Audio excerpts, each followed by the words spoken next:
Assalamu alaikum students. Today we are going to study exercise 7.4 of grade 12. So in this exercise we will study the cross product. Cross product means the cross product of the vectors. Whose vectors? So why its name cross product or vector product? Both names are acceptable for that. When the two vectors multiply each other, the answer is a vector, then it is called cross product or vector product. So previous that what we study that one? Dot product. So what is the dot product or scalar product?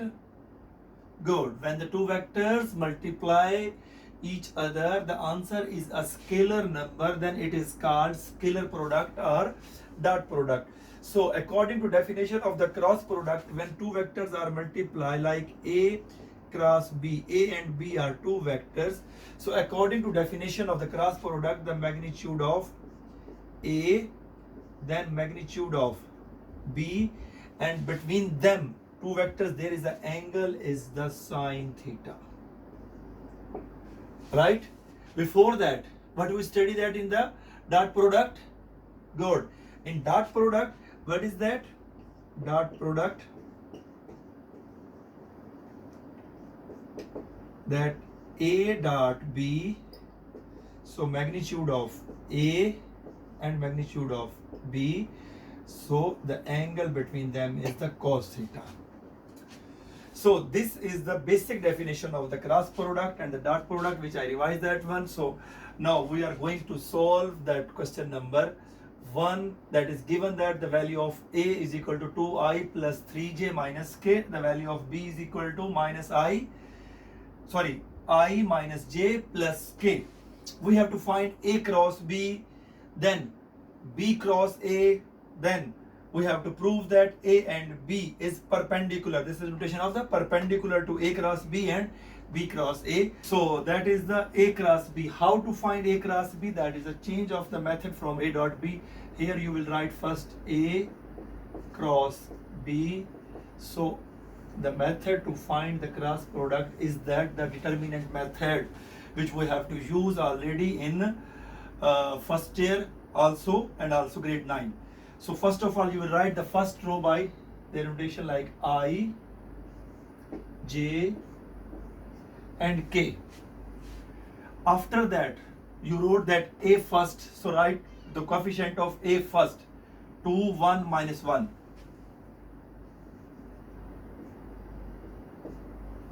Then B is equal to 1, minus 1 and 1.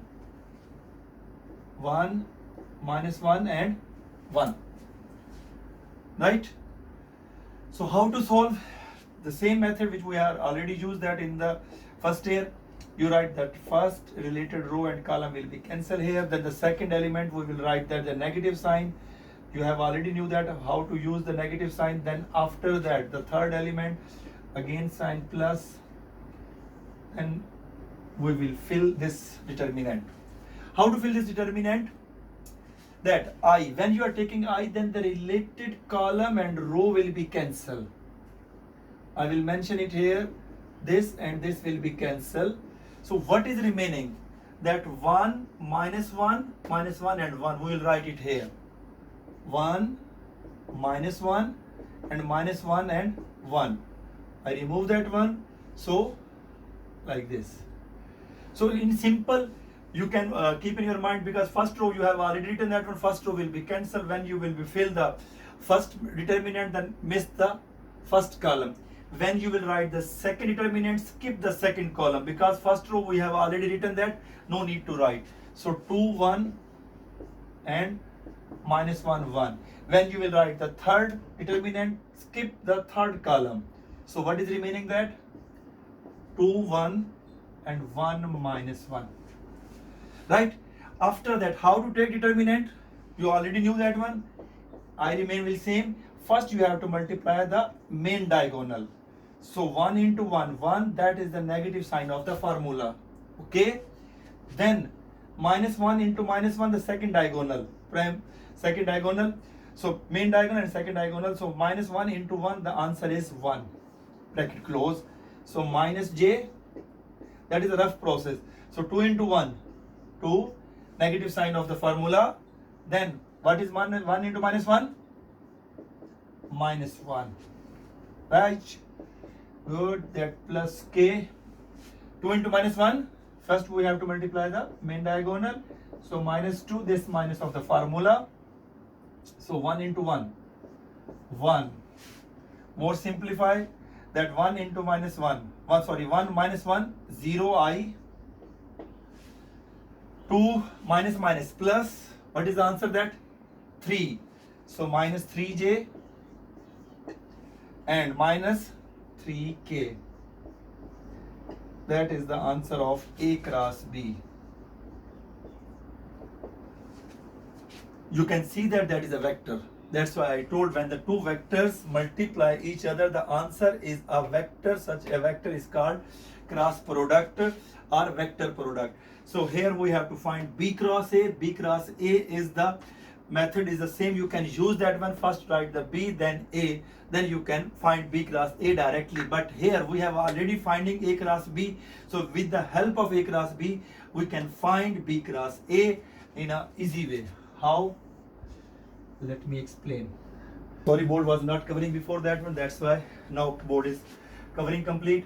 So here A cross B result is given that one. So B cross A was just multiply by the negative sign. Then we will get the B cross A. The result A cross B is equal to minus B cross A, or B cross A is equal to minus A cross B. Now he said prove that A and B are perpendicular to A cross B and B cross A. A and B are perpendicular. We study in the 7.3 exercise when the two vectors are perpendicular to each other, then their dot product is equal to 0. Mean A dot B is equal to 0. Why it's equal to 0? Because cos 90 is equal to 0. Good. So here we will find that A dot A cross B. A cross B and B cross A. How to find A dot A cross B? If the result is equal to 0, then we can say that they are perpendicular to each other. So that result will show us a perpendicular. So we will take the left hand side and prove that the right hand side. Left hand side A. What is the value of A? 2i plus j minus k. 2i then plus j and minus k dot product A cross B. What is the result? 0i minus 3j minus 3k. 0i minus 3j and minus 3k. We will take the dot product as we did before in 7.3. I into I, j into j and k into k. So when multiply I component with I, so 2 into 0, 0. So plus j component with j, 0 into minus 3. What is the result? Minus 3. Good. Then plus formula sign. Then k component with k. Minus 1 into minus 3. What is that? 3. Good. That is 3. So when we will simplify 0 minus 3 and plus 3, that will be cancelled. The final answer is 0, which is equal to right hand side. So what does it mean? It means that A is perpendicular to A cross B. A is perpendicular to A cross B. After that, now you have to prove that A is perpendicular to A cross B. Then you have to prove that A is perpendicular to B cross A. Its result also must be equal to 0. Then here I multiplied by A. Then you have to find out the second result, B, because he is asking about check that B is also perpendicular on A cross B and B cross A. So in the place of A, you will write that B dot A cross B, then its answer is also must be equal to 0. Then B dot B cross A, then its answer is also become equal to 0. That is your assignment. Start to solve.